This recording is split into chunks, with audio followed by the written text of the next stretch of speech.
Good afternoon and welcome.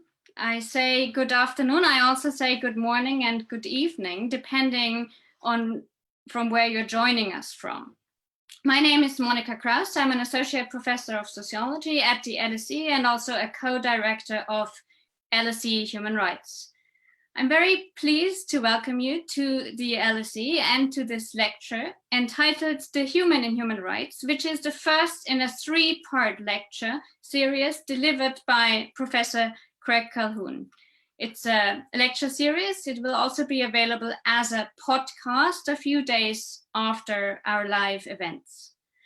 Craig Calhoun is a university professor of the social sciences at Arizona State University and also a centennial professor here at the LSE.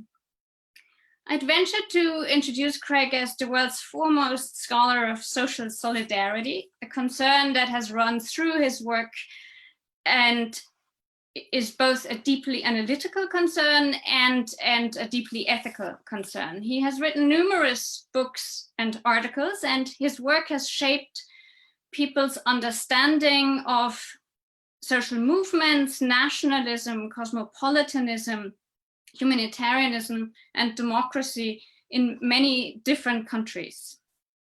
We are very happy here at the LSE to be able to welcome Craig back to the LSE, where he is, of course, also a former director. I understand Craig will be speaking for about 45 minutes, after which there will be time for your questions and Craig's answer. I'll invite you to submit your questions via the question and answer chat. I note that you also have an opportunity to vote on other people's questions and reinforce other people's points. You can also submit questions via our Facebook feed. I'll do my very best to get to your questions, to as many of them as I can. Thank you everyone for coming, and thank you, Craig. And with that, I hand over to you. Well, thank you very much, Monika. And it's a pleasure to almost be at the London School of Economics for this event, at least to be connected virtually. This lecture was originally planned for February, and it was the first of what became a whole series of cancellations for me during this period of COVID. This period of COVID has been disastrous in many ways, with disasters made worse often by politics. It's something of a relief to return to a topic other than the degeneration of democracy and the crises of contemporary public life and public health.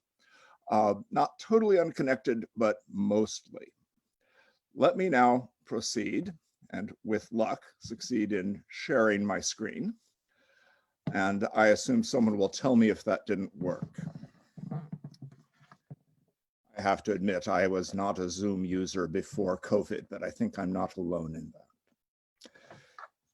So this is, as Monika said, the first in a series of lectures which take up transformations of the human, questions raised about the very nature of being human. The idea is widespread that humanity is obvious. Of course, we know what human beings are. We don't have to stop and think about that. But even with this sort of canonical example, we do have to stop and think, right? Apparently, God created human beings male and female, and it should be clear what that means, but it's not entirely clear what that means. It's not entirely clear whether God intended this to be a prescription for binaries ever after. These original human beings seem to be white, somewhat improbably, given where we think the Garden of Eden might have been located.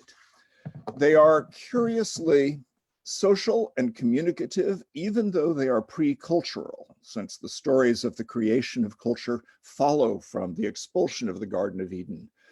Nonetheless, they're ready for the fruit of the tree of knowledge. They seem to have language to communicate with each other and with the serpent. And they're embedded in a narrative of creation in some sense. That can be later rethought as a narrative of evolution. And the difference itself matters, making it less obvious what human beings are.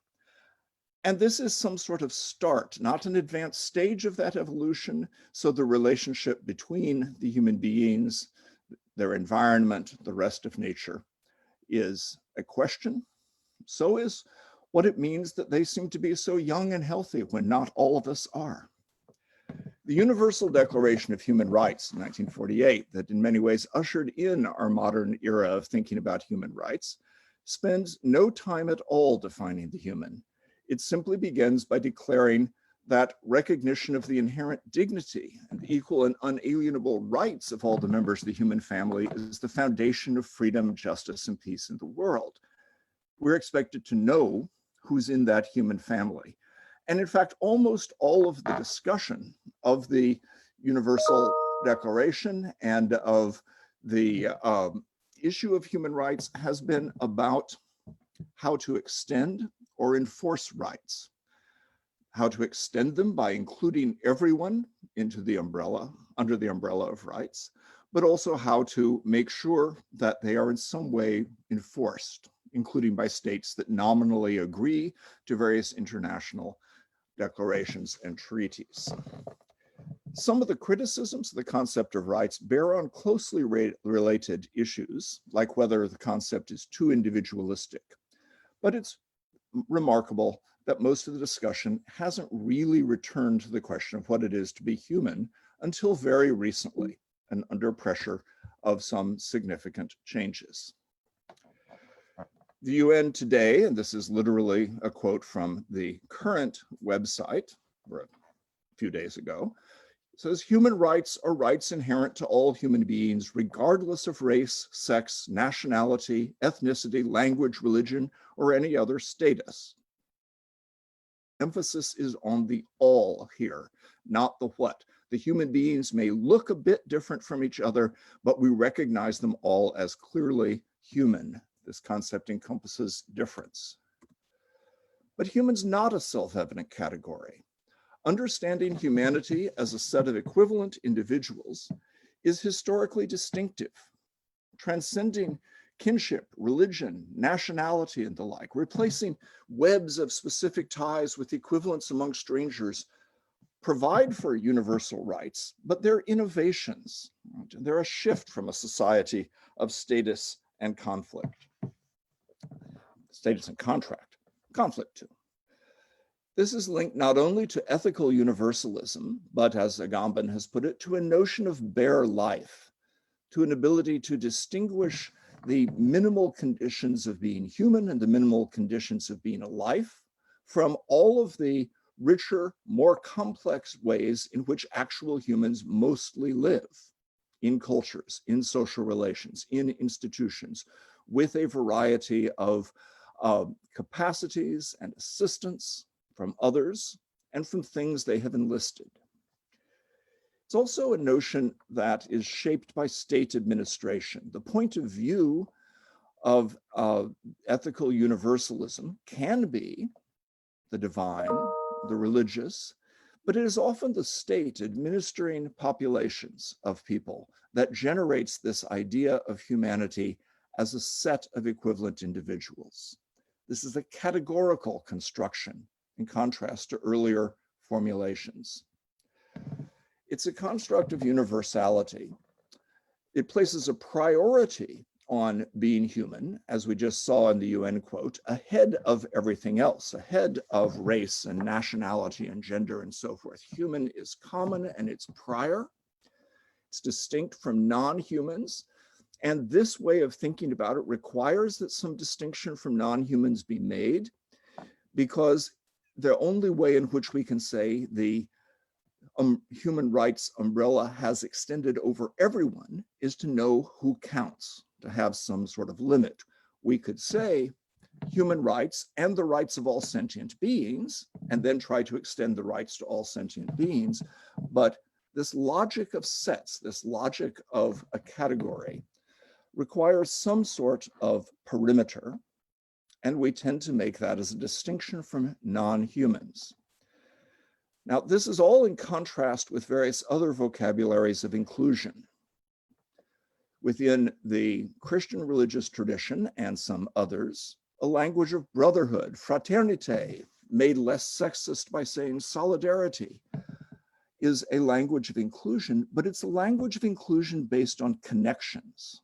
So we have two different ideas here, and I'll come back to this, about how to be connected, and a very long history of connection through notions of relationships with other people, and a newer idea of categories of similarity or equivalence, say before the law, that unite strangers. The older idea is expressed in various ways. It's the idea of kinship, for example, but it's also the idea of the great chain of being, that all matter in life is connected in a hierarchy, and that humans are located in this hierarchy, below angels, above animals, with dominion over animals. This is a particular Western way of constructing it, rooted in Plato and the Greeks, and recast in the Christian tradition. But there are other versions of hierarchy, other ways in which hierarchical inclusion is organized, and life is understood in this way, as a hierarchical mode of connection among everything. And this is echoed in various other hierarchies, hierarchies among humans, like the feudal order of ranks and statuses, lord and knight and serf and so forth. Or indeed hierarchies among angels, in which there are archangels and seraphim and a variety of different angels. And once we actually knew what those were, though relatively few people think about that today, it's a hierarchy idea that was taken up by Linnaeus when he began to organize taxonomies of plants in the early modern era, and shaped the way we think about biology, and still the way in which we organize our references to nature. But it's not the way in which we think about human rights and much else today. We think in terms of categories of similarity and equivalence, sets of people who fit into the sets. Now, I'm just being cute, or think I am, to have these two different representations of business people. All right. That top one is actually a bit of commercial marketing for a set of dolls of business people, but that's not relevant, right? The important thing is that it's a set. It is a group of apparently equivalent figures, equivalent insofar as they all fit into the set, right? It is like clanship in much of the anthropological literature on kinship-based societies, clanship contrasted to lineage, because lineage is a kind of network, a tracing of relationships from parents to children, among cousins and other relatives. The great anthropologist Siegfried Nadel took this and generalized it into the contrast between category and network, with which we work today, and which I'm arguing is crucial to understanding human rights. So category is a break with relational understanding. It's not just a break made in some recent thinking. It's a distinction, as the Nadel example, clan and lineage make clear, that is already at work in a variety of social contexts.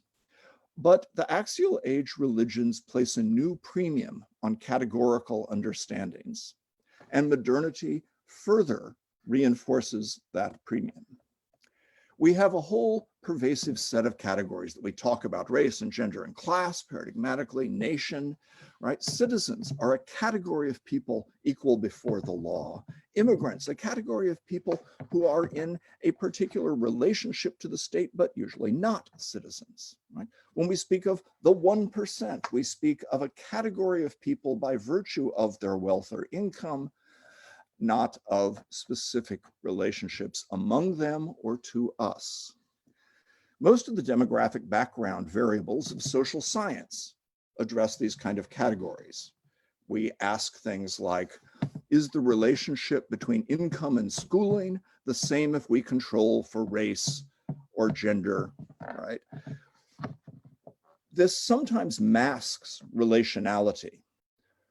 For example, There may be power or domination that is involved in the construction. Race can be taken and presented as though it's just some sort of objective category, or we can recognize that race is constructed in large part by racism and by actions of domination. The same goes for class, when we say class is a relationship, not simply a category.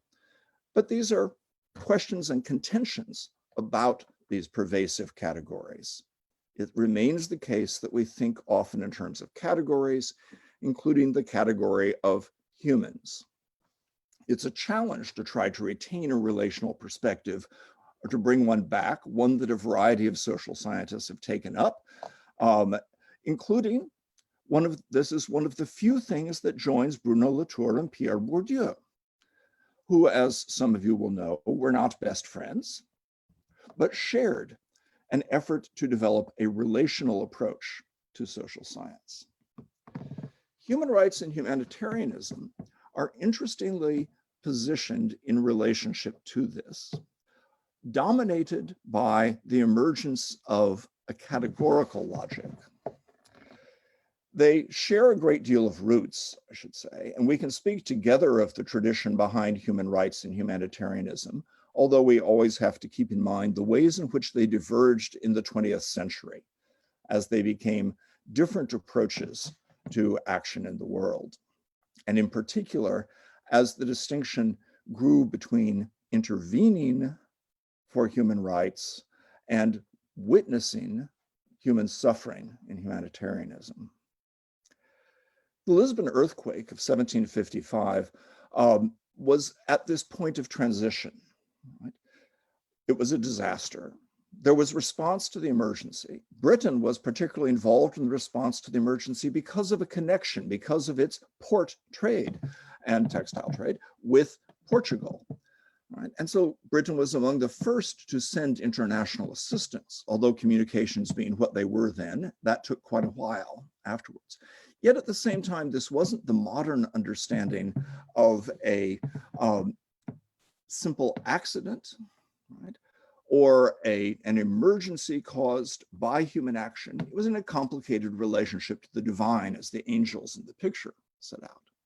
But the idea of humanitarianism emerges as a response to the suffering and a sort of categorical imperative to aid those suffering. Now, the American earthquake of almost the same period of time had a slightly different character, but also got engaged in this connections or categories questions and helped to further thinking in terms of human rights with the famous articulation of unalienable rights to life, liberty, and the pursuit of happiness. It's worth noting that the Declaration didn't just say people happen to be alive, they happen to be free, and they happen to pursue their own happiness. It didn't offer these simply as descriptions of the human estate. It declared them to be rights, thus committing itself to equivalence and equality and thinking of all of the people this way, though the question of who counts as the people remained open. The human rights approach that is suggested here is a response to a violation, a claim in the Declaration of Independence that the rights of Americans have been violated by the parent country, right? It's an attempt to seek justice, and these remain important parts of the human rights tradition.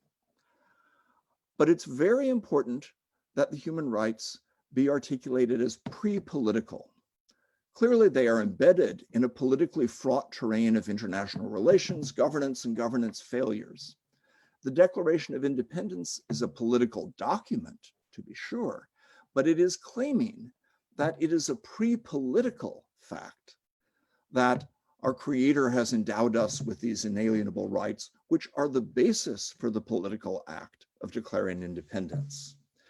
Claims on the basis of common humanity are always potentially claims against politics. They indict the limits of civil rights, civic rights articulated as national rights, or sometimes rights to the city or whatever, and rights based on particular statuses or contracts. It's worth noting that they indict both. Let me underscore that. That is, claims-based and common humanity are claims that challenge the older idea of statuses, that is the feudal and aristocratic order, and challenge the claims of modern states to a monopoly on defining justice or the good. The right to have rights, Hannah Arendt's famous phrase, is not a reflection of citizenship, but a demand to recognize a prior entitlement against the anomalies of actual citizenship. Arendt is particularly concerned with the non-citizen who is left out of a world system that apparently is organized so that nation states cover the entire face of the world, but then clearly leave refugees and non-citizens out. There's also a long tradition of looking at the unfree citizen, of thinking about rights in terms of oppression, domination, and the ways in which the unfree citizen cannot be fully human. This, by the way, is addressed in a really nice recent article by Aicha Chibucha. There is a sacralization of the human being involved in all of this. The human becomes an ultimate value. This is not just the famous people are created in the image of God notion, though it is obviously shaped by that within one historical tradition. It's a new kind of secular sacralization of the human being. It's basic to the claim that we should care about those who are suffering or about humanity as such. It's basic in human rights to the absolute value of individual cases. John F. Kennedy said, "The rights of every man are diminished when the rights of one are violated." A good formulation of a much more widespread thought. Right? And it's distinctive in human rights that there is an emphasis on the individual, right? That human rights violations are treated as absolutes, as a kind of trump card, not taken to be sort of statistics. Oh, well, this country is 83% good on human rights, or whatever, right? The issue is, are there human rights violations? And everyone in the set of humans then is taken to be equivalently deserving of freedom from violation. This is, I said, a preeminent example of the secular sacred. Right? Sometimes the secular and the sacred are radically opposed to each other, as though the sacred is only of significance for people who are a part of organized religion, and that all other organizations of life are devoid of any sense of sacred, of a higher good. But the human rights discourse clearly presents the human as sacred, as a higher good in this sense. It's also worth noting that secularity is something that exists within religious traditions, not just outside of them. But in any case, we see in modern individualism and in the idea of humanism as a kind of alternative to religion, the sacralization of the human. This has a long history in natural law, religion. I'm most familiar with the Western versions of it, but it has multiple histories in multiple settings.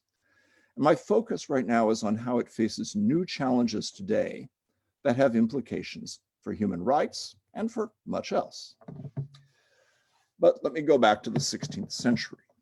Really what I'm doing is not tracing the history of this thought so much as trying to convince you that there is a history, that we can't treat the human as obvious, and that we can't treat our current understandings of the human as though they don't have a past and as though there aren't other possibilities.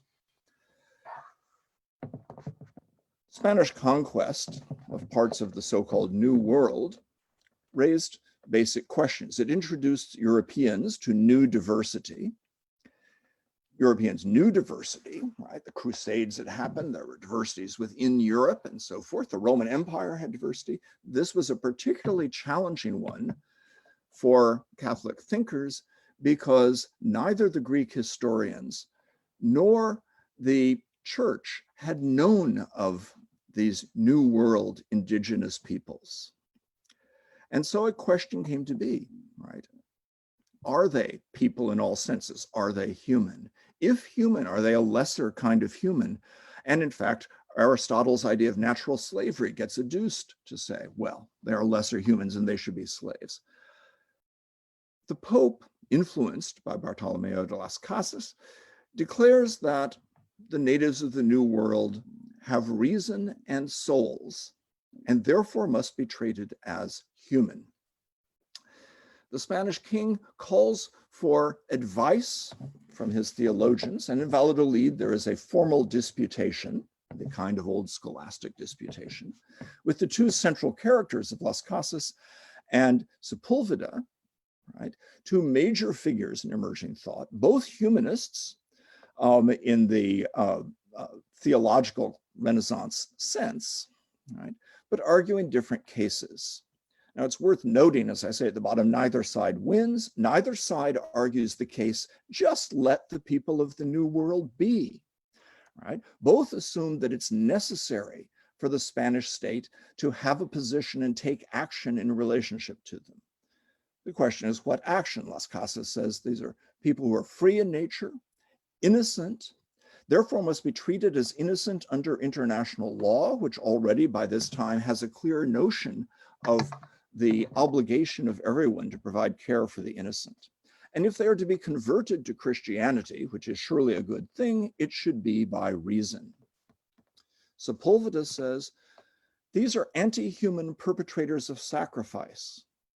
The picture on the slide comes from the Menendez Codex, right, from a 16th century Aztec self-portrayal, right, that was brought to and used in the disputation in order to show the anti-human character of the Aztecs who engaged in this grotesque behavior of cutting out the hearts of the victims of sacrifice.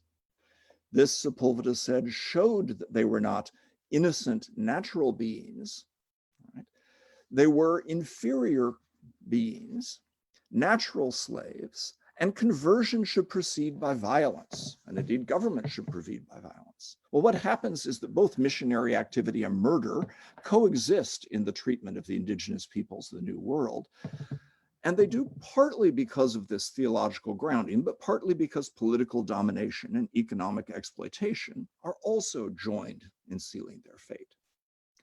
But this set of issues stay on the agenda for a long time. The anti-slavery struggle has a challenge in establishing the common humanity of African slaves and other slaves in some cases.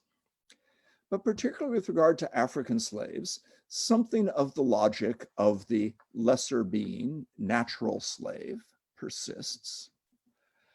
And so there's a struggle to declare that the African slaves are human. The medal in the picture on the right is a Wedgwood casting from 1786. The Wedgwood point is noteworthy. I'm not just pandering to anyone's British sensibilities in this talk, but Wedgwood is a prominent Methodist and an advocate of significance in this. And Methodism is a significant factor in the anti-slavery movement and forerunner of parts of the human rights discourse. But note the text on the medal. Am I not a man, category, and a brother, relationship, as articulated more often in religion, less often in new discourses of human rights? At almost 50, 60 years later, Sojourner Truth, right, not only extends the image of the suffering Black American to a woman, right, but argues that categorical humanity is constructed against the less human, and that this has forms that can be directly challenged in performance. To give a brilliant speech, to demonstrate reason and command of language, is to challenge the claims of dehumanization of the ignorant and inarticulate savage who must be brought under the domination of the slave owner. And of course, she says, this is a matter for women as well as people of color, and especially for those for whom the categories intersect. Now, there are a variety of ways in which the human gets identified. Once we start down the path of a categorical distinction, a lot of the effort to identify the human is by contrasts. For example, contrast to angels. A central contrast is that humans are mortal. It becomes the theme of a wonderful Fassbinder film, but we have not just modern images of this, but 2,000 years of reckoning with the place of angels in the world and the issue of immortality that they embody, inherited, of course, from pre-Christian accounts of the gods. There's also a set of distinctions from animals that are significant. Humans are held to have language and reason. This chimp tries to make the case that reason and language are not entirely unique to human beings. And we've learned a lot more about animal language and cognition since, but this is a very pervasive distinction. And even in articulating animal rights, we often reiterate the distinction of human beings from animals. Then there are distinctions from machines. There are humanoid machines, but there are all kinds of machines. The 17th century was fascinated by mechanical devices. The paradigmatic one is the clock, the watch. The question of whether the watch has self-movement, well, it has to be wound up. Well, could you create machines that had self-movement? And if they had self-movement, would it only be a transfer of intentionality from their creator, or could they have intentionality? In general, the early modern discussions of machines issue in the idea that machines don't have intentionality and full self-movement. The perpetual motion machine is never discovered. And so there are sharp distinctions of humans from machines. These are challenged in some ways in the contemporary world of artificial intelligence, which will be the theme of my third lecture, along with other things. But I will note they have been challenged throughout. And in that third lecture, I will cite Thomas Hobbes and his account of the state as a kind of artificial person, but also a sort of machine. A true human has also long been contrasted to monsters and to aliens, just other categories of beings that aren't quite human. Monsters come in various forms, right? They're artificial creatures like Frankenstein's creature, right? And one of the questions of the novel Frankenstein is whether Frankenstein is human. The novel consists mostly of Frankenstein behaving with better exemplifications of many human virtues than the people around him, though ultimately it sort of concedes that he doesn't quite fit in. Right? And the artificial creature is a long-standing theme, the golem in the Jewish tradition. Monsters also appear as anomalies, as normative violations, and help to give an articulation of the true and proper human by contrast to various kinds of improperly constructed or constituted humans, normative violations, great theme of Michel Foucault. But we can think of conjoined twins, hermaphrodites, and so forth, and indeed recognize that not just these were troubling cases in various ways. They were legal cases. They were challenges. They were subjected to medical treatment, but also museums around the world displayed these monsters. And then there's an idea of monsters as the result of corruption. You can contrast Gollum in the Ring series to Golem, right? Gollum is a hobbit gone bad and an exemplary figure for the notion that the human isn't just fixed. It can be nurtured, but it can also be corrupted into the inhuman, into the no longer human, into a creature that lacks the basic sensibilities or requirements for consideration as human. And we're left on the boundary with Gollum, but the point here is not the Tolkien novels. The point is that thinking about monsters has been a very powerful way in which people have thought about what it is to be human. And it hasn't gone away. There's been a recent fascination with monsters in various contexts, including the anniversary of Frankenstein. But it's also still a term of racialized dehumanization, as when President Trump called Senator Kamala Harris a monster. Aliens are another version of the not quite human that enables us to think through what it is to be human. Like E.T., whose picture I just showed, they are commonly anthropomorphized. And indeed, film kind of presses anthropomorphization on us. But a huge amount of the thinking about aliens is, are there little green men, right? That is, are there creatures who are more or less like us, but not quite, on Mars or somewhere farther away in space, right? More challenging is to think the non-human as not so much like human, or to think differences that don't inhere simply in bodily form, right? The Chinese trilogy, The Three-Body Problem, a major novel of the last few years, is still unfilmed. It keeps being postponed. An effort to film it is underway, but one of the challenges is that the non-humans in the three-body problem are really much more radically non-human than little green men. A challenge for the screen. Typically, aliens are portrayed as either subhuman or superhuman or all too human. There are three basic lessons that get made. Here are these aliens, and there's something wrong with them. Here are these aliens, and they're superheroes, like Superman himself, right? Or here are these aliens, and they look different, but ultimately we can see in their behavior that they are all too human. It's worth noting, this is just by way of interest, that the Oxford English Dictionary definition of the human says there are, says in general, it's about the members of the species. And then it says it's of, or about a characteristic of people as opposed to God or animals or machines, what I've just been talking about, especially in beings susceptible to weaknesses. They are only human. Or, right, a characteristic of people's better qualities, such as kindness or sensitivity, as in the human side of politics is getting stronger. So we use the human either to call out our weaknesses or to call out our potential for goodness, as much as we use it as a neutral description.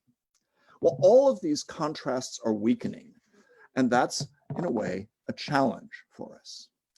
We have various challenges in particular arenas, right? Can a human being using various kinds of technological assistance compete in sport alongside or against human beings who don't have that particular technological assistance? Right? And it's a large and complicated issue, from taking steroids through to running on blades. Right? Are these things that enable people to realize their full potential, or are these things that enhance beyond proper human potential, creating unfairness? Similar issues have been infused into the debates about transgender people, although that's complicated by other things as well. And there are a variety of other ways in which human beings may be enhanced. Drugs or neural implants are two. But the point is to a whole broad way in which the contrasts are weakening. Transhumanism is the label sometimes given for the pursuit of a kind of secular transcendence, though in fact it's often highly sacralized, even made more or less religious, or at least post-secular, as the current phrase has it. Artificial intelligence brings remarkable advances in machine intelligence. Machine learning has enabled not just computer success at Go, but a variety of highly efficient systems operating in the world. Most of AI is actually these systems, whether they are making driverless cars or they are operating air traffic control or whatever they're doing. But a kind of holy grail is what gets called general intelligence, human-like intelligence, intelligence that is transposable across different fields, because AI in general is harnessed to particular kinds of tasks, at which it can become remarkably good and much better than humans, but hasn't yet become good at crossing the boundaries of different task and performance domains, which we taken to be more human. But it's clear that artificial intelligence is challenging the limits of our thinking about the human. We learn more and more about the intelligence of other animals. This also challenges our limits to the human. We talk not just to chimpanzees, but dolphins. And here my picture of Margaret Mead is only semi-relevant. It's the picture of Gregory Bateson that is important. And Gregory Bateson, aside from being Margaret Mead's husband for a time, is an extraordinary, interesting anthropologist who is active in the research and talking to dolphins, was present at the beginning of artificial intelligence, the naming of cybernetics, and in the early Silicon Valley history, and in the founding of the Whole Earth Catalog. He had his own Coevolution Quarterly, and was a powerful force in the early days of the environment and deep ecology movements. So I want to recognize Bateson in this, but I want to take that as a segue to the Whole Earth Catalog, which, among other things, represents the whole Earth in a striking way, using NASA satellite photography, NASA actually photography from space, that gives a picture of the whole Earth of a kind that had not been seen before, that becomes thematized in new kinds of environmental thinking about the Earth as a whole that eventually begin to include a recasting of the human, not just as in dominion, but as part of this Earth that can be seen from a distance. Now, of course, we have genetic engineering. This is my next lecture theme. But that is, we have a variety of ways to alter the body and brain of humans. Or I should say body including brain. I should say brain that is embodied, because one of the oddities of our discussion is that we contrast brain to body. And when we start thinking we are going to achieve immortality by means of technology, we imagine it's our brain that is at issue.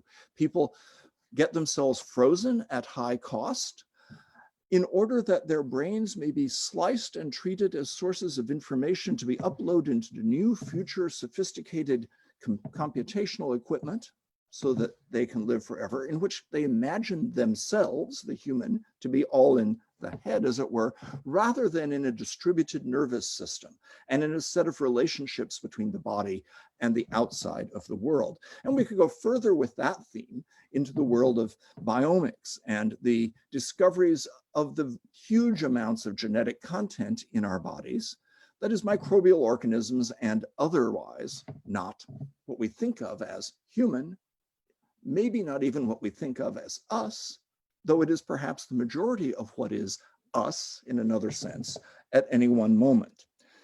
But genetic engineering is a particular challenge because genes are like the new souls. They are the way discursively we have come to identify both the universality of humans and the uniqueness of each human. And genetic engineering proposes human action to change genetic makeup, perhaps just therapeutic to avoid certain diseases, perhaps to enhance capabilities in various ways. There are lots of challenges. I'm not going to go into them because it's the theme for next time. I just want to suggest it's an important theme. While it's not quite as far advanced as people sometimes think, that is, there's a distance between changing genes and changing their representation in actual morphology and behavior, nonetheless, right, huge strides are being made. The Nobel Prize was just given to Jennifer Doudna, pictured here, for her work in genetic engineering. She's been a pioneer, but also somebody who's pointed out their ethical questions. When the field as a whole has kind of said, yeah, we can regulate ourselves. Don't bring in any kind of regulation. Don't try to save the human.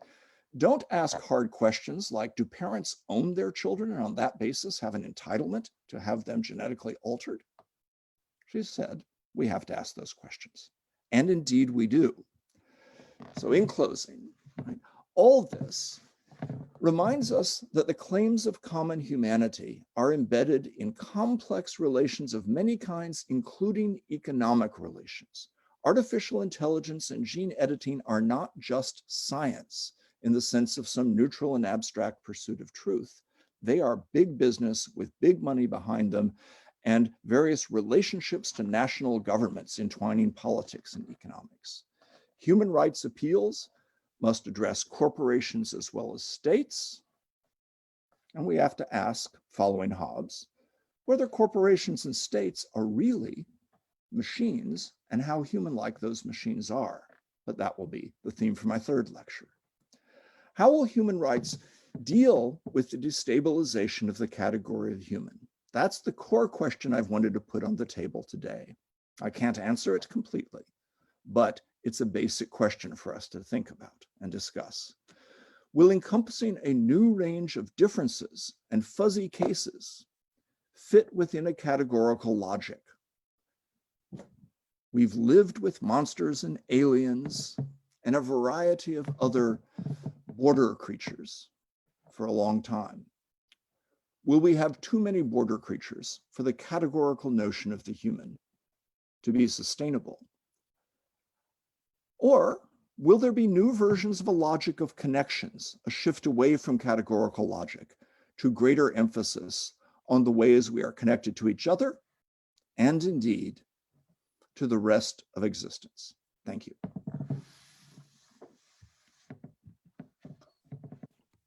Thank you very much, Craig.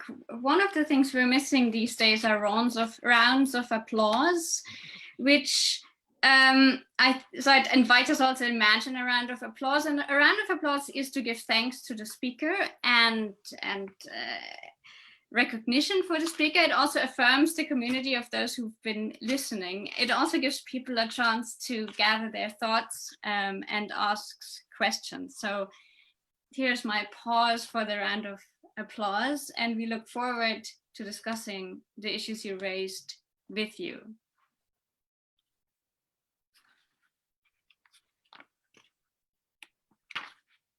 I have two I'm very grateful for that applause. Thank you. Yes, I know it wasn't as loud as it should be. I'll start us off with two questions that don't necessarily belong together. One is by Professor Francesca Klug with LSE Human Rights, who asks you to comment on the differences among conceptualizations of human rights. So there is the American version in the Declaration of Independence, which is liberty-seeking, happiness-seeking, but she notes that the authors of the Universal Declarations have thought very much about this question and have relied on a more collectivist vision, which is reflected in the text. Okay, can I answer that one before you go to the second one? Of course. All right, because I'll forget otherwise. And I forgot already to have a pen and paper to be able to write down questions. It's an important question. Francesca's quite right to ask it. It has, some of it has to do with the question of what we think it is to be human. And in particular, what she calls the collectivist orientation raises the question of, do we think human beings are discrete individuals? Such that we can carry out the whole discussion of human rights, or for that matter, a discussion of artificial intelligence, as though it's all a matter of discrete individuals? Or do we think there is a kind of interdependent connected logic, what I was calling a relational logic, in which human beings exist only in their relations to each other? Now, I don't think that the Universal Declaration actually articulates a clearly relational logic. It does give much more recognition to various kinds of groupings and organizations. It's fairly state-centered, right? The Universal Declaration is predominantly oriented to the relation of people to states, but the relationship is also among people and beyond people in this. Already in the 18th century, the French Declaration of the Rights of Man articulate a slightly different vision, slightly different agenda, but the differences in most cases are in what rights are articulated, how those rights are thought to work and how enforcement might work. So you have various extensions, a right to work, for example. Is there a right to work, a right to a basic income, right? There are a variety of social and economic rights that some would suggest should be added to the Universal Declaration. Sadly, I think the reality is that if the Universal Declaration were brought to all the signatory states who signed it in the 2 or 3 years after it was announced in 1948, the majority of them would not sign it today. So trying to extend those rights may be a challenge. But that's in the rights side of it, not the human side of it. Mm-hmm. Thank you. I have another question from James Biddix, who is an alumnus of the LSE from Bristol. Isn't our understanding, he asks, of humanity in the West still reliant on Christian assumptions? What are the consequences of this when Christian assumptions are no longer as prevalent? Okay, great question. So yes, first, the history is still there. And many of our assumptions and vocabularies that we think of as not religious or not Christian are influenced by that history. Second, Christianity never was the majority religion of the world, and there have always been other traditions. I speak as a Euro-American from within largely the Christian Western tradition, but it's the case that there are a number of other traditions that articulate accounts of what it is to be human, often different accounts. The human rights account is particularly embedded in the Western history. It can be taken up elsewhere, and human rights are often taken up, but taken up in challenge to various kinds of hierarchies, just as they were to aristocratic hierarchies in the West. But a basic question is, what are we going to do with this religious inheritance? James, I think, is asking also about how does it matter that there are so few Christians now if the vocabulary is dependent on Christianity? Does it lose its renewal and reinforcement? It certainly matters, but I think it isn't a complete radical break. First, Christians haven't entirely disappeared. And second, there is a more or less secular extension of much of the same thinking in worlds of humanitarian action, in human rights enforcement, and in various settings where people may not be specifically enacting religious faith, but are influenced by the ways of thinking and the ways of feeling and valuing that have come out of those traditions. Thank you. I have another question that I think pushes us forward in interesting ways. Kevin Dykes with Southwark Council asks, are refugees and migrants throughout the world being conceptualized not just by extremists, but by more mainstream commentators as other than or less than human? And can your idea of connections, or might we say relationality, turn this problem into a new start for campaigning for human rights? Thanks, Kevin. I certainly hope so on the last part. And this isn't, uniquely me. I think people have tried in various ways to articulate connections. It hasn't always worked well, and the connections aren't always the right ones. If you look at the response to migrants in Europe, it's been heavily influenced by previous colonial imperial connections to countries. Oh, it's okay if they're coming from one of our former colonies. It's different if they're coming from somewhere else. That's, ambiguous. There's a helpful side and an unhelpful side to that. More generally, I think thinking in terms of connections could be very helpful. Migrants and refugees are very strongly othered, whether they are thought of as less than human or simply not us and not citizens is a continuum. It's not an either-or proposition. But there is a lot of dehumanization that goes on in the way migrants are thought about and refugees are thought about, because our thinking of what it is to be normally human is implicitly in relationship to a variety of situations that we don't clearly talk about when we talk about human rights in this strongly disembedded individualistic sense. I'm going to resist the temptation to go on and distinguish refugees from migrants and talk about this further, except for one important thing. Kevin talks about campaigning, and there's going to have to be a lot more campaigning, because refugees who are going to be, an enormous issue for the future of the world, and therefore the future of all differently positioned nation states in the world in coming years. Climate is likely to exacerbate the number of refugees. The destabilization of states, the emergence of various conflicts, further problems. So the modern notion of human rights is closely tied to the figure of the refugee in the era of World War II. And has been extended in a variety of different ways. It's likely to return to a heavy focus on refugees. Thank you. Back to some of the fundamental questions about the human. Maya Biles notes that there's a long tradition of stories that have dealt with the fact that part of humanity, but maybe also part of every human, is animalistic. So, for example, raised by Jekyll and Hyde and other such stories.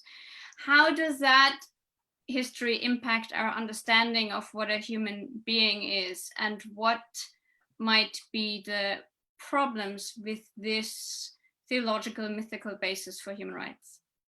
Okay, big and complicated topic. I'll try to be brief. I'm actually not good at being brief, but this lecture is one of the few times I've stayed within the time limit. So we have some time. The first thing to say is that we use animalistic usually in a way to describe what we think of as our base or lesser character. We talk about our better angels. We talk about our animalistic side. It's not clear to me that that's a sound way to think about either animals in general, other animals, or about the biological, physical side of human beings, that it is something to be seen as bad. That reflects its own kind of binary history of mind over body and dualisms in various ways. Christian denigration, this is something in which the Christian tradition is actually a problem, the way in which bodies have been thought of and so forth. I think that this is one of the areas where what has seemed a fairly sharp categorical distinction to us is breaking down. I've said it's breaking down partly because we recognize more of the positive features of other animals, but let me say it's also breaking down as we learn more about ourselves as embodied beings. And this is where biology comes in with genetic engineering, but also in a variety of other ways. Neuroscience leads to a rethinking of what it means to be an embodied being, which is not very similar to the animalistic idea inherited from past discourses. We have new kinds of accounts of human cognition, but we also have new kinds of accounts of human bodies. And as animals, the extent to which we are animals, that sort of explode the notion that the animalistic is contained by aggressive impulses, emotions, and other features of that kind. Mm-hmm. I have two questions that I think are about groups. So the first is from Bronwyn Mandy, a lawyer who's a colleague of ours at LSE Human Rights. Following on from Professor Klug, how do you view the extension of human rights to peoples, not just in the historical sense of decolonization, but now to indigenous peoples through the Universal Declaration for the Rights of Indigenous Peoples? I find this really important and really challenging. So this is not a fully satisfying answer that says, oh, here's how you should think about groups. First, I've stressed relationality as think about our connections.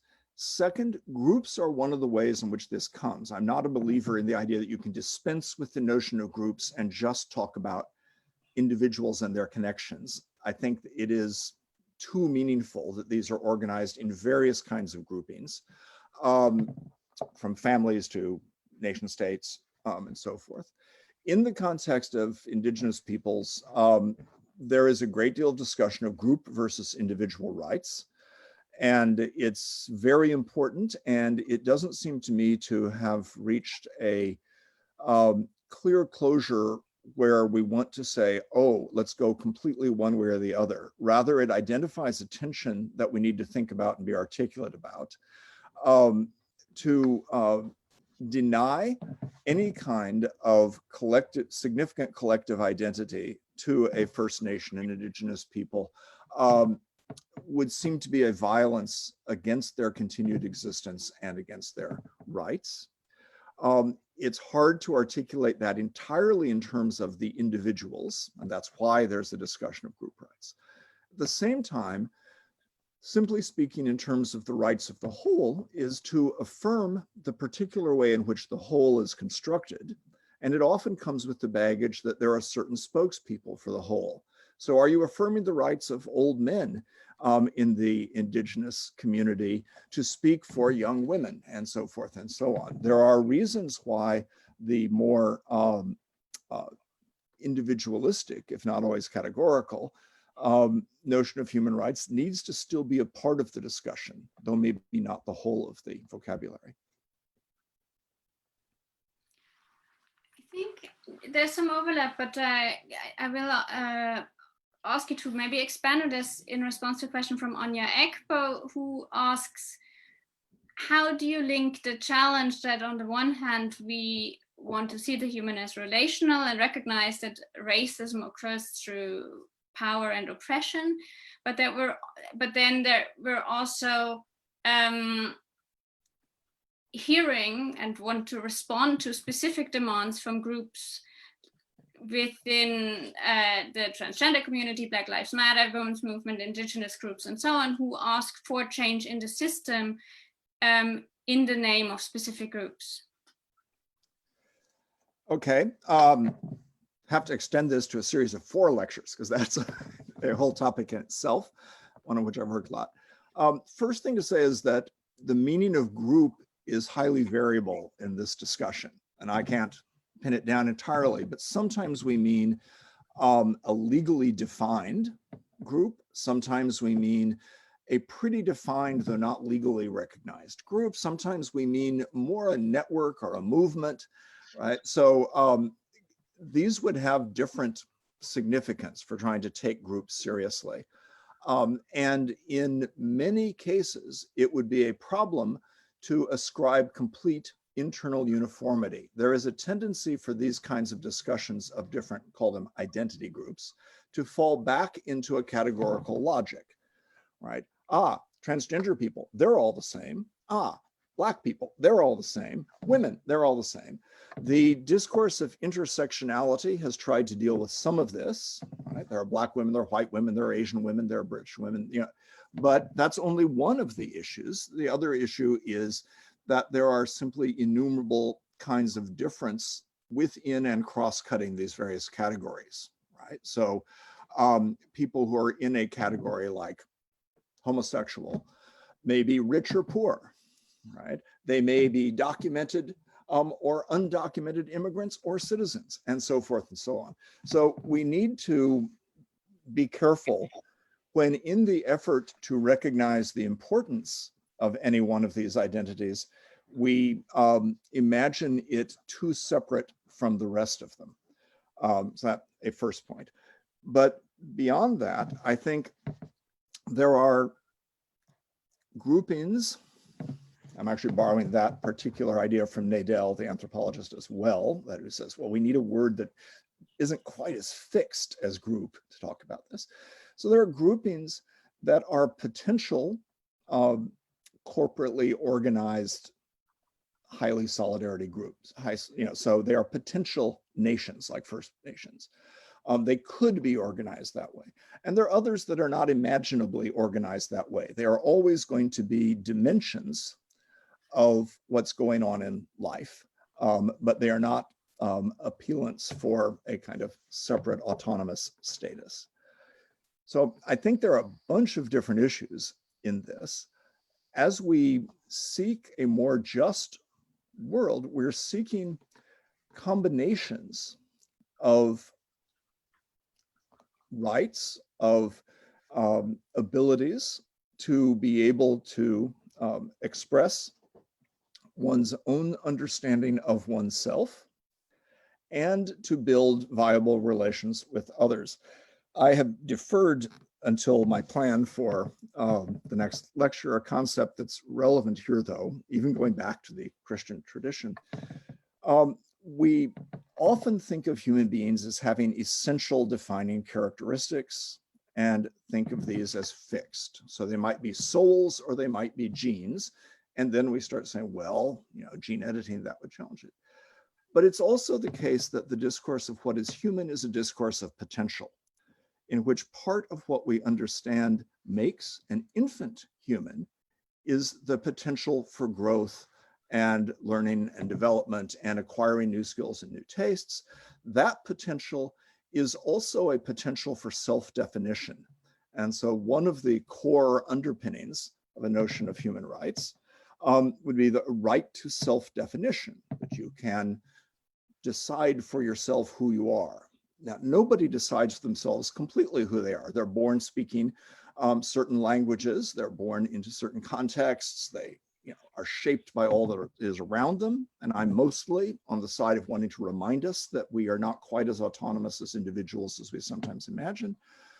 But it is also the case that part of justice is enabling people to make choices for themselves about how they understand themselves. You could call this the Kierkegaardian moment, if you want, right? In which the active affirmation of being who you are is important. And that may come in saying, I don't want to be this part of me. I want to be that part of me. I want to change. I want to be more this, not just in an external sense, like I need to come out of the closet and be free about my sexuality or something, but in an internal sense. I want to have better wants. I always find myself wanting to do this thing that is self-destructive. I want to change myself and affirm this other aspect of myself. And so it's important that a human rights discussion recognize this issue of potential and the link of the issue of potential not only to automatic development, as it were, like children learning language or something, or at least socially conditioned development, but also to moments where there is individual choice. And that individual choice is not merely a recognition, I am this in an essential way, but an affirmation. I want to move forward emphasizing parts of who I have been and de-emphasizing others. Thank you. That resonates with a question from Sandipan Tripathi, an alumnus of LSE Sociology, now at the National University of Singapore. And the question was, is this about intentionality? How important is intentionality to our notion of the human? And is there something intuitive to this link between our notion of the human and the notion of intentionality?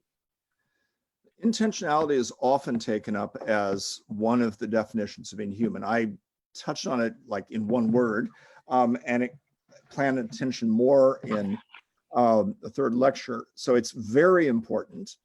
Some of it is intuitive, some of it's counterintuitive, I think. That depends on what your intuitions are. The issue is sort of basic.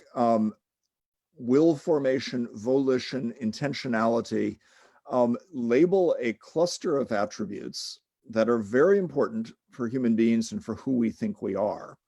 And you can get into a discussion about free will if you go one direction with this, but the idea of intentionality is basic to what we understand makes, quote, a mere human body into a person. The person has become able to exercise intentionality. So as you say, that resonates the previous comment, because that might be a developmental thing, that you acquire greater ability, just like you acquire greater object stability in your perception, you acquire greater ability for intentionality. But it's more than that. it's also a variable, right? Not everybody acquires all in the same ways. We often exaggerate the autonomy of our intentions. You know, advertising doesn't really affect me, but boy, I want to go buy a new X.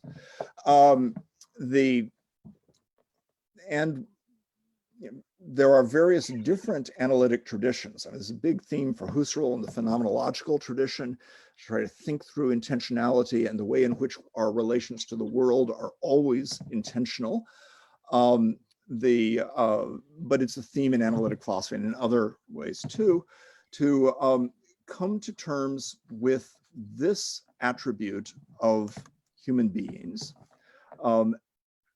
and also the extent to which this attribute may be shown by organizations of human beings, right? So is a corporation able to exert intention? Well, corporations sign contracts. That must be intentional. Well, what do we mean when we say they sign contracts and have the status and legal right to sign contracts and so forth? I have a question about that.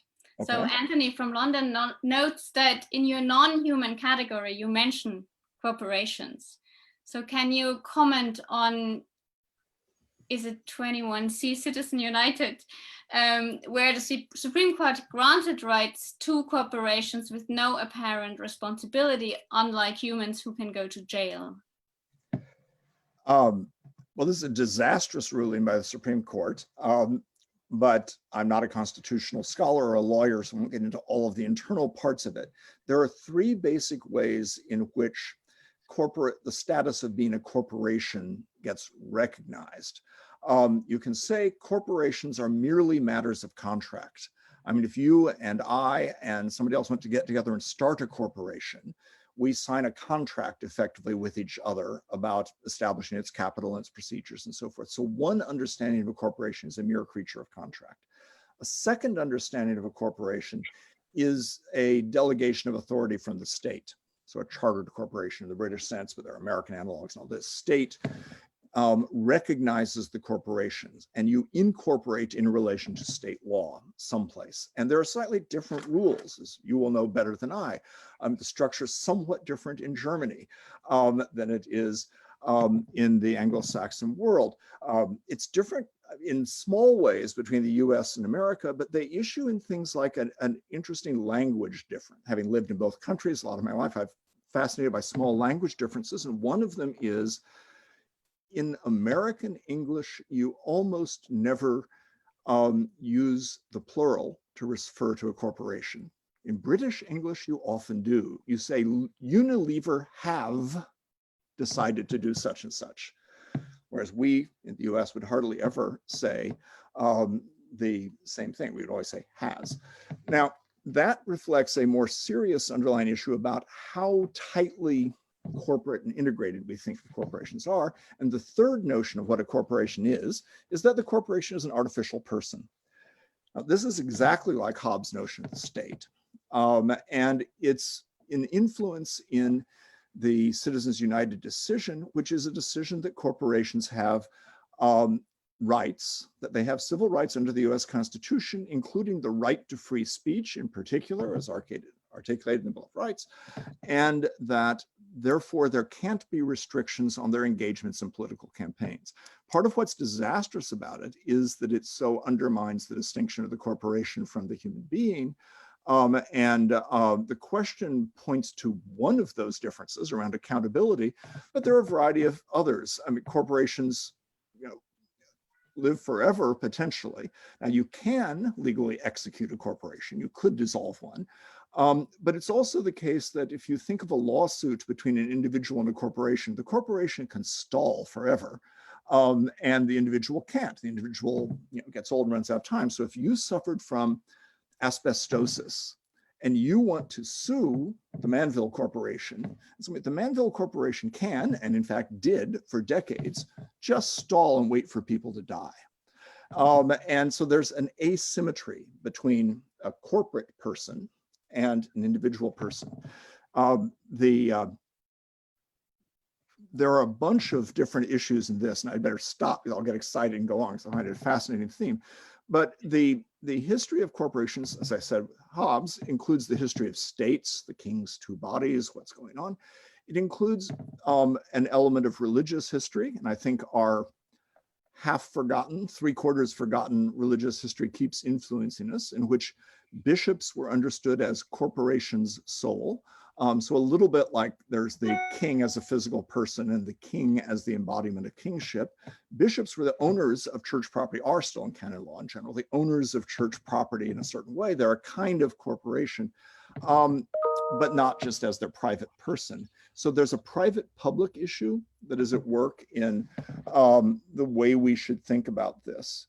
But what decisions like Citizens United do, carelessly, in my opinion, that is without thinking very hard about what a corporation is enshrine as different kinds of people, very different kinds of creatures. Call them natural human beings and artificially created human beings. But the naturally created will have to be probed. The artificially created has to be probed as well. Mm-hmm.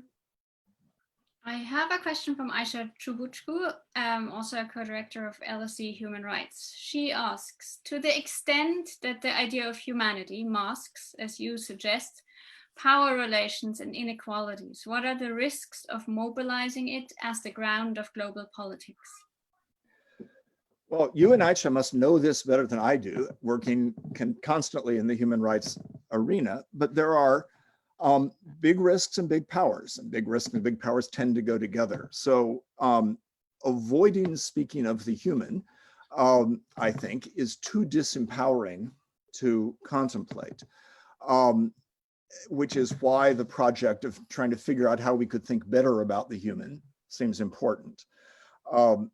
But it's certainly the case that, as Aisha points out, deploying this notion, particularly this categorical notion, can create a variety of kinds of trouble in the world of human rights.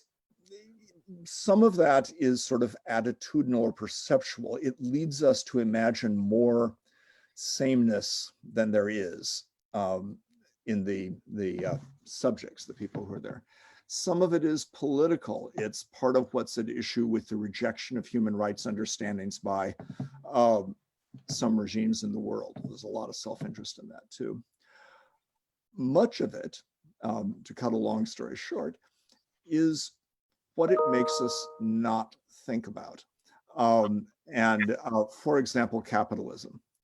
Right. So the way in which the discussion of human rights and humanity in human rights is constructed is so shaped by, on the one hand, the religious tradition of thinking about what's human, and on the other hand, states, that it leads us to greatly underestimate the extent to which capitalism is influential. So if we have a global understanding of the human, all of those different faces representing different costumes and appearances and so forth that I had on one of the slides, that's because we've had imperialism and capitalism. And we've constructed the global human out of this and in many ways subjected to it. So we should be interrogating this and figuring out where we can go with and beyond this. I don't think it's a reason to abandon the discussion of the human. Thank you. I have two questions from Safran, a student at the LSE at the moment in London, both of which I put to you and both of which I think are important. In what ways do you think that people's differing relationships to their environment changes their conceptions of the human? So we're thinking of the contrast between perhaps indigenous peoples who may sometimes have a stronger relationship with the environment and the states that they're facing in conflict. And the second question, which I think is very on point, you seem to be advocating for an alternative conception of human rights that is relational. So the question is, in relational concepts of human rights, do we have a greater obligation to those who we have closer relationships to? In both interesting and significant questions. I'm assuming in the first question that environment means the so-called natural environment, though obviously other people are also an important part of our environment. I think that the relationship we have to nature is very important in shaping who we think we are. In the first instance, how disembedded and disconnected do we think we as an individual are, is shaped by occupation and the way in which we work and whether our work puts us in touch with others, but also with nature. And I think it's one of the big changes of the modern world, like the emergence of the human rights discourse, that so many people are not in close contact with or working in relationship to so-called nature. I keep saying so-called nature because I think it's also the case that what we call nature is often nature reworked by humans. Is the farmer in close touch with nature? Well, the farm wasn't natural, as it were. The farm is an interactional product of the relationship to the farmer. But just to continue that example, the farmer has an understanding in relationship to the land and to the seasons and to a long-term process that is different from simply being a consumer going to the grocery store. And I think, therefore, the sense of the human is changed by this. If I were going to give one big all-encompassing bit of an answer, it is that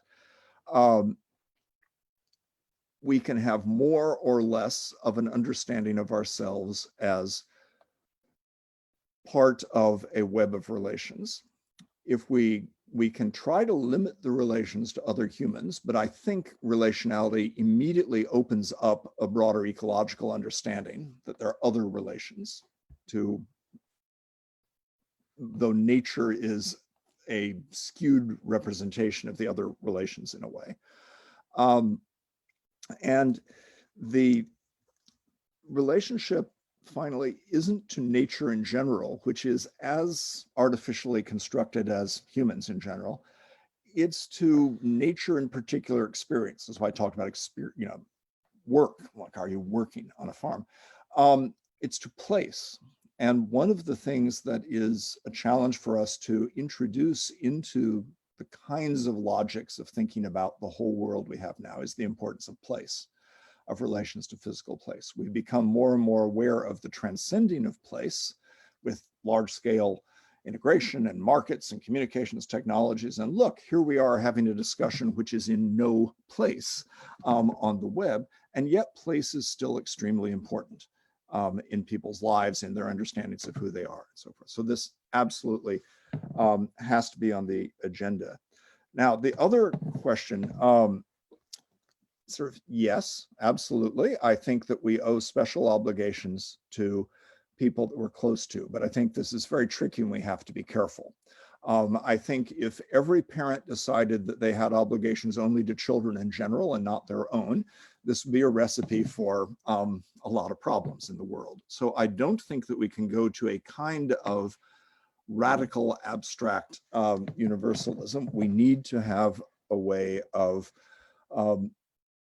appreciating and valuing particular relationships. But closeness is a tricky thing.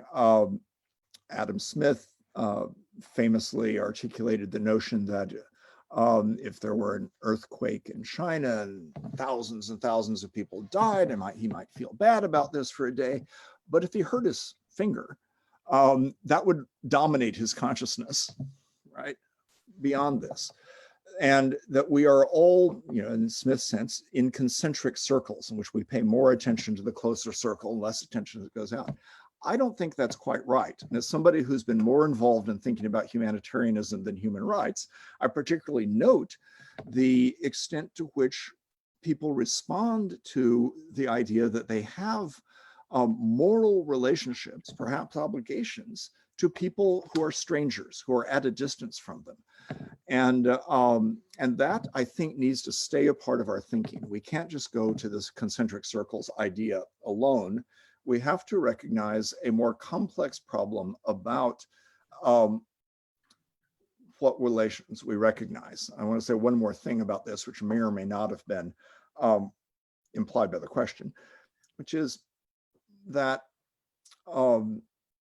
thinking about connections may be helpful in terms of other discourses that overlap human rights, like the discourse of cosmopolitanism and so forth, which can get constructed like human rights in a categorical discussion, a set of individuals.